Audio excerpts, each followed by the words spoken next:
पानी मांग रहे थे, हमारी पानी खत्म हो गई थी, हम गंगा जल फेंक रहे थे लोगों पे एंड लोग अपना हाथ चाट रहे थे, उनके हाथ में पानी था and they were just trying to, हाँ मुझे एक बूंद दे दो, बस एक बूंद।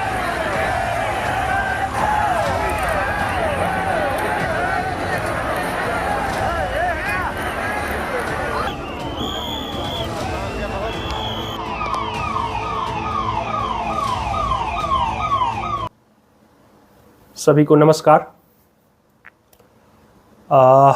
उत्तर प्रदेश के प्रयागराज में जो मौन अमावस्या था, जिसका लोग मौनी अमावस्या भी बोलते हैं, उस दिन अमृत स्नान, संगम पे जो एक मान्यता है कि संगम पे आप गंगा यमुना सरस्वती के संगम पे नहाइएगा तो उसको अमृत स्नान बोला जाएगा। उस अमृत स्नान में नहाने के लिए, उस संगम में नहाने के लिए लोग इतना पहुँचे कि वहाँ भगदड़ मच गई और भगदड़ में कितने लोग दुर्घटना के शिकार हो गए, मारे गए, कितने लोग घायल हो गए। मेरे हाथ में अभी दैनिक भास्कर का अखबार है। दैनिक भास्कर सरकारी आंकड़ों के हिसाब से 30 लोगों की मौत की पुष्टि किया है, जिसमें बिहार के 7 लोगों की भी जान गई है, 7 महिला ही हैं। मैं आज पूरा दिन मीडिया में क्रिया प्रतिक्रिया देखते रहा, लेकिन इस पे कुछ कहना या राजनीति करना मैं इससे इत्तेफाक नहीं रखता हूं, मगर तब बात रह गई कि ये भगदड़ की स्थिति आखिर क्यों आई, जबकि सरकार बोल रही थी, उत्तर प्रदेश की भाजपा सरकार के मुख्यमंत्री योगी आदित्यनाथ है, वो बोल रहे थे कि कम से कम 40 करोड़ लोग आएंगे, 40 करोड़ लोग आएंगे। तो जब पहले से पता थी कि 40 करोड़ लोग आएंगे तो उन 40 करोड़ लोगों के लिए इंतजाम क्या था? वहां पे हमारे भी कुछ लोग गए हुए थे, सारे लोगों ने कहा कि बहुत ही बद इंतजाम था, कोई इंतजाम नहीं, लोग जिस रास्ते से लोग जा रहे हैं उसी रास्ते से लोग लौट रहे हैं, जबकि भीड़ वाले जगह पे ऐसा नहीं होना चाहिए। आप एक ही रास्ता एंट्री और एग्जिट, हम लोग जब यहाँ है थोड़ा भीड़ संभालते हैं तब हम लोग को पता है कि जो रास्ते से एंट्री हो उस रास्ते से एग्जिट नहीं हो, एंट्री और एग्जिट करके ऐसे एक बना दिया जाए कि इधर से आप जाइए, नहाइए, उधर से निकलिए। अब ये दैनिक भास्कर के अनुसार, हालांकि मैं दिन में भी कुछ लोगों से चर्चा किया कि जो वीवीआईपी कल्चर है इसके चलते भीड़ हुई, जो कुछ रास्ते को रोक दिया गया, तो बहुत लोगों ने हमारे बातों को विरोध भी किया कि नहीं नहीं लोग ज़्यादा पहुंच गए। अरे लोग पहुंचे तो इंतजाम भी तो देखिए, कई 1,000 करोड़ यूपी सरकार ने उस कुंभ का आयोजन करवाया है। ऐसे पहले की सरकार भी 12 साल पहले जो 2013 में हुआ था, उसमें भी सरकार ने क्या व्यवस्था कराई। हालांकि उस समय भी भगदड़ हुई थी, मगर कुंभ मेले में नहीं, बल्कि रेलवे स्टेशन पर इलाहाबाद, तब के इलाहाबाद, अब के प्रयागराज स्टेशन पे गलत अनाउंसमेंट की वजह से जो गाड़ी आ रही थी किसी और प्लेटफॉर्म पे, तो उस समय भी भगदड़ हुई थी, उस समय भी शायद 8 कैजुअलिटी हुई थी। लेकिन अभी मैं दैनिक भास्कर पढ़ा तो इसमें बता रहा था कि 4 पीपा पुल को रिजर्व कर दिया गया, मतलब कि बंद कर दिया गया। हालांकि अब बातें आ रही है कि वो अखाड़े के जो साधु लोग हैं, संत लोग हैं, उनके लिए वो 4 पीपा पुल को रिजर्व कर दिया गया। अब जो लोग उस तरफ से संगम के पास आ गए, अब वो लोग जा नहीं सकते थे।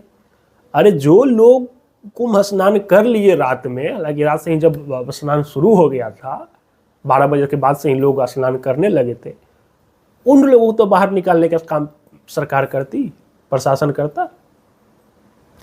मेला के कौन भाई अधिकारी हैं? मेला के जो हर एक, जैसे कोई भी आयोजन होता है तो एक अधिकृत अधिकारी रहते हैं कि हाँ जी, जैसे पिछले 2013 में सरकार के तरफ से जो आजम खान प्रभारी थे, मेला के प्रभारी बनाए गए थे। अब की मेला का प्रभारी का तो मैं नाम भी नहीं जानता हूँ। मेला का प्रभारी जो बनते हैं, काम रहता है कि 24 घंटे रहें, निगरानी रखें। अब तो टेक्नोलॉजी भी बढ़ गई है, सुने हैं कि 2700 सीसीटीवी कैमरे लगाए गए हैं। अब रही बात कि लोगों में आस्था है, कहीं भी चले जाइए लोग पहुंच रहे हैं, चाहे वो कोई भी धाम हो। हम लोग अगर कोविड के बाद देखते हैं, जो लॉकडाउन लगा था, लॉकडाउन के बाद लोगों की घूमने में बहुत इजाफा हुआ है। हर एक तीर्थ स्थान पे चल जाइए। इसका कारण एक तो आस्था है ही, आस्था के साथ साथ सामाजिक दूरी भी, सोशल डिस्टेंस। सामाजिक दूरी कहने का मतलब है कि पहले लोगों के पास छुट्टियां रहती थी, लोग फुआ के घर चले जाते थे, नानी घर चले जाते थे, और रिश्तेदारों के यहाँ चले जाते थे। 4 दिन वहाँ रह गए, उधर लोग आए, वहाँ 3-4 दिन रह गए वहाँ।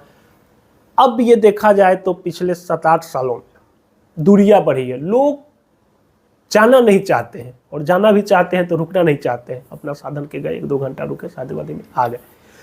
अब तो लोगों के प्रति वो है ही भाई मेंटालिटी कि हम लोग भाई जाए कहाँ, 2-4 दिन रखे कहाँ, तो लोग तीर्थ स्थान को चुनते हैं।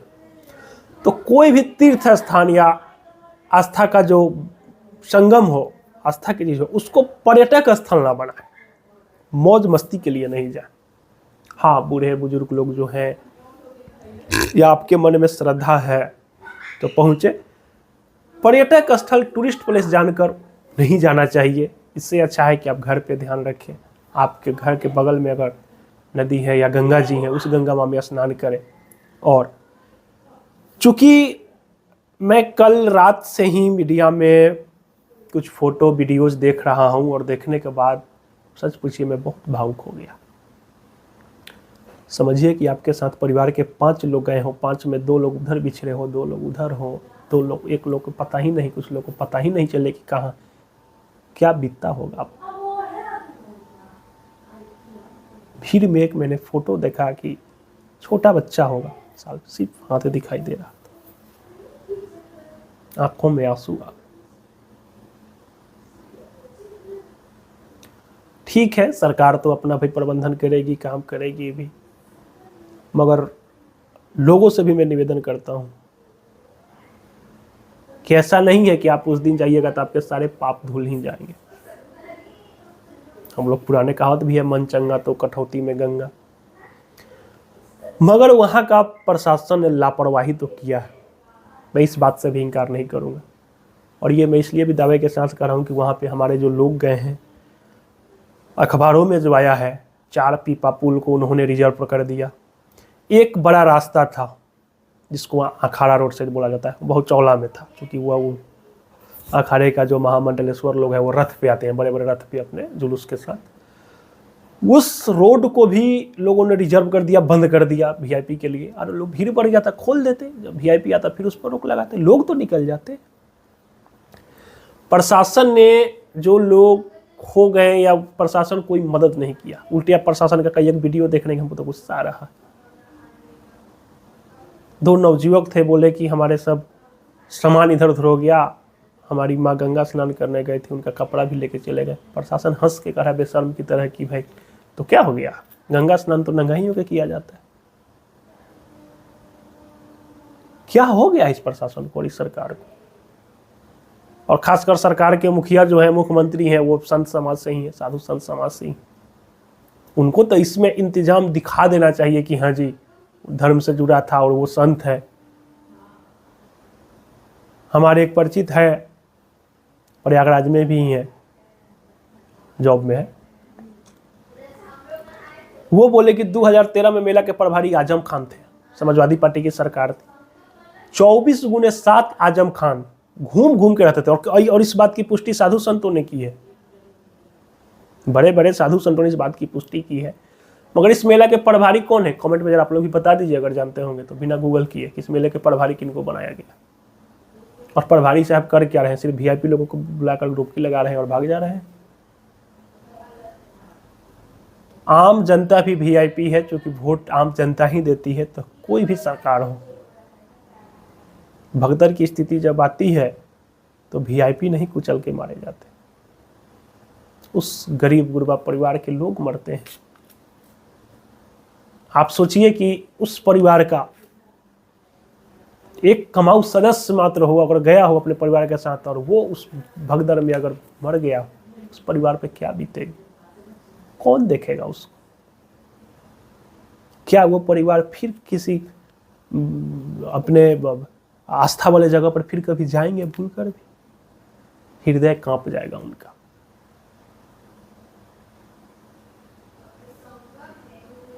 और सारे लोग जाएं तो वहां एक दूसरे को सहयोग करें। हम लोग धक्का मुक्की करने लगते हैं कि हम जाएंगे तो हम ही को ज्यादा पुण्य मिल जाएगा। नहीं, आप सहयोग करें, साथ करें, एक दूसरे को साथ रहे। और इस सरकार से भी आग्रह है कि लोगों को भेड़ बकरियां ना समझे। भेड़ बकरियां भी ऐसा मौत नहीं मरती होंगी, दर्दनाक मौत। कभी सुन रहे हैं कि भाई 55 किलोमीटर 60 किलोमीटर पहले से ही जाम लग गया, गाड़ी को बंद कर दिया गया, जो लोग निकल गए हों। आप इंतजाम कीजिए। जिस तरीका से प्रचार कर रहे हैं, सरकार से ये भी निवेदन है कि जिस तरीका से आप एडवर्टाइज करते हैं, प्रचार करते हैं कि आइए प्रयागराज भाई नहाइए, उस तरीका से इंतजाम भी रखिए।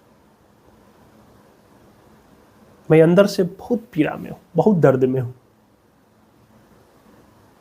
इमेजिन कीजिए, सोचिए कि जो परिवार खुशी खुशी कुंभ गया होगा, बच्चा बूढ़ा अगर सब लोग कुंभ गया होगा, और भगदड़ में अगर कुछ लोग अगर चले गए, मर गए, घायल हो गए, क्या बीतती होगी उससे। तो हमारी यही बातें हैं। अगर आप लोग भी भीड़ भाड़ वाले जगह पे जा रहे हैं पूरे परिवार के साथ, तो भाई एकजुट रहें, भीड़ से हट के रहें और आस्था को पर्यटक स्थल न बनाएं। और ऐसा नहीं है कि एक निश्चित दिन ही जाइएगा तो आपके भाई सारे पाप कट जाएंगे। आप जब मन तब भाई चले जाइए, वहाँ पे डुबकी लगाइए, सच्चे मन से भगवान की याद कीजिए, आपको भाई शांति मिलेगी। तो चलिए, बहुत बहुत धन्यवाद। लोगों पे एंड लोग अपना हाथ चाट रहे थे, उनके हाथ में पानी था and they were just trying to, हाँ मुझे एक बूंद दे दो, बस एक